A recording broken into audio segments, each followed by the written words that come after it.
A stormy night, a lonely man in a van, and a drenched stranger seeking shelter. But inside that van, something far darker waits. A secret buried in blood, guilt, and madness. Because sometimes the real horror isn't who's knocking at the door, it's who opens it. The film begins with heavy rain pouring down. A car's windshield is covered in water, and a girl is seen drenched, walking through the storm. The scene then cuts to a man named Patrick, who is inside his camper van, listening to the radio while the rain continues to pour outside. This van is his home. Suddenly, someone knocks on his door. Patrick shouts that whoever is outside should leave because he has no intention of opening the door. The person leaves, and Patrick sits back down. But moments later, another knock is heard. This time, a girl's voice asks for help, begging him to open the door quickly. Hearing this, Patrick walks to the door. He opens it slightly and asks what she needs. The girl explains that it's raining heavily and she needs to reach the next town. She asks if he can give her a lift so she can get there safely. Patrick notices she's soaked and tells her to come inside. When she enters, Patrick looks at her strangely, as if he's seen her before. He asks why she's traveling so late at night. The girl repeats that she just needs to reach the next town. Patrick brings her a towel, but she refuses, saying she only wants to be dropped off. Patrick explains that his van has been broken down for a long time. It doesn't run anymore.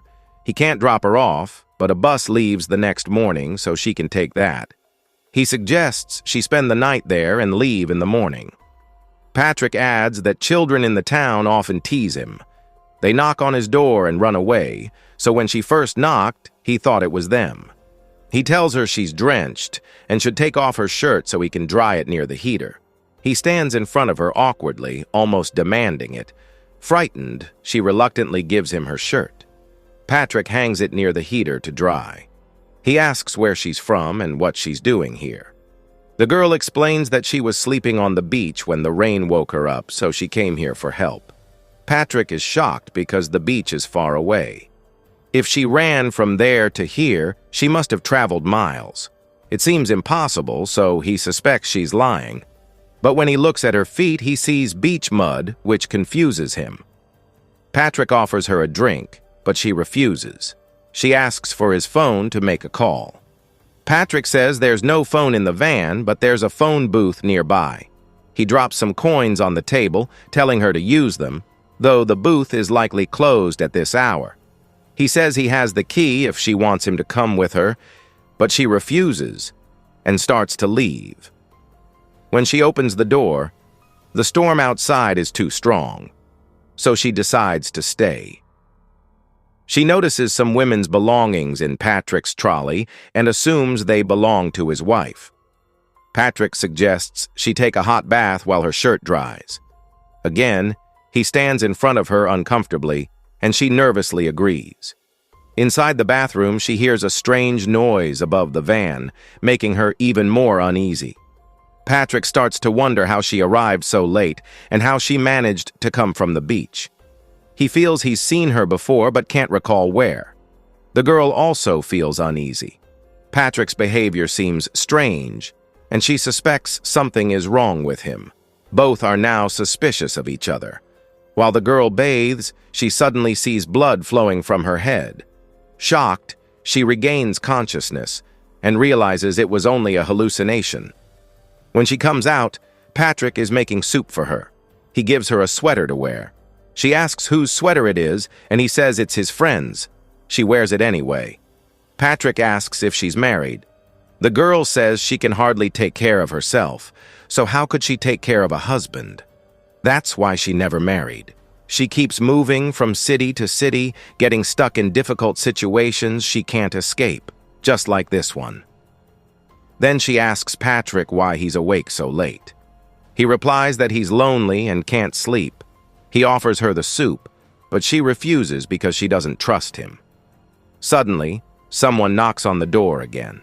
Both get frightened. Patrick asks if she's expecting anyone, but she says no, she's alone. Patrick looks outside but sees no one.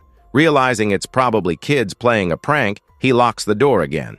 Then he notices the girl throwing the soup away instead of drinking it. He realizes she still doesn't trust him. Patrick tells her she should have eaten the food. He didn't put anything in it. The girl admits she can't bring herself to trust him. Patrick grabs a flashlight since the power goes out and tells her she's free to leave if she wants. She says she'll stay and help him fix the fuse box. Her tone softens, and she starts treating him politely. They go to fix the fuse. Patrick walks ahead, and she follows with the flashlight. The beam falls on Patrick's clothes, and she sees blood stains and a hammer. She becomes scared, suspecting he might be dangerous.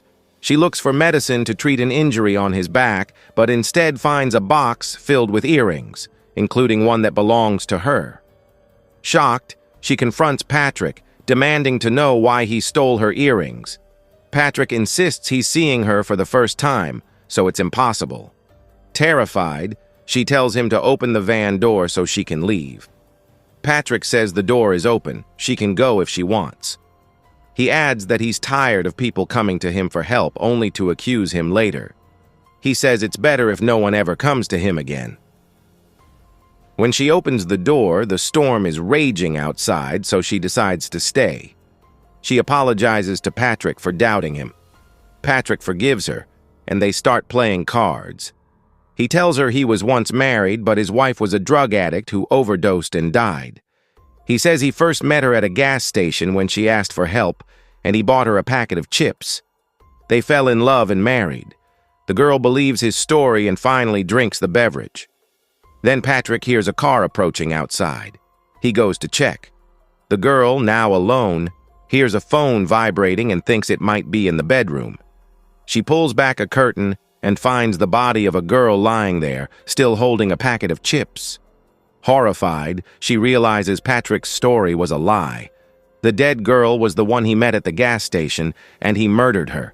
Terrified, she tries to run, but Patrick suddenly appears and attacks her, tying her up.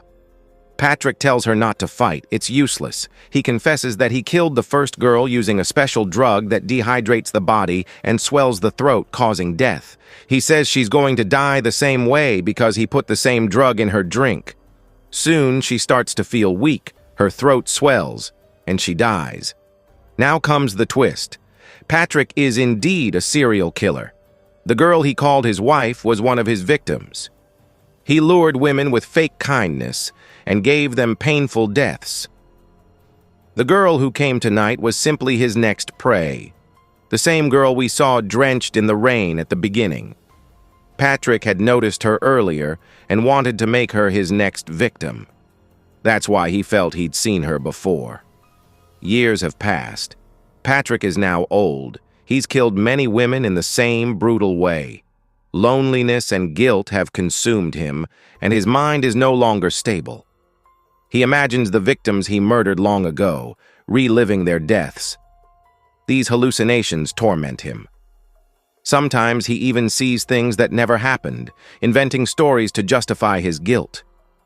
The entire sequence we've seen, the conversation, the soup, the trust, the fear, was just a hallucination inside Patrick's deteriorating mind. In reality, when the girl came asking for help, he killed her instantly with a hammer. The rest was a delusion, replaying his guilt. He kept the belongings of every victim as trophies. Now, haunted by their spirits, he imagines them forcing him to take the same drug he once used to kill them. He obeys, consuming it himself. Finally, Patrick dies alone, consumed by his sins, carrying with him the unbearable weight of his crimes. His guilt dies with him, and with that, the film's story ends.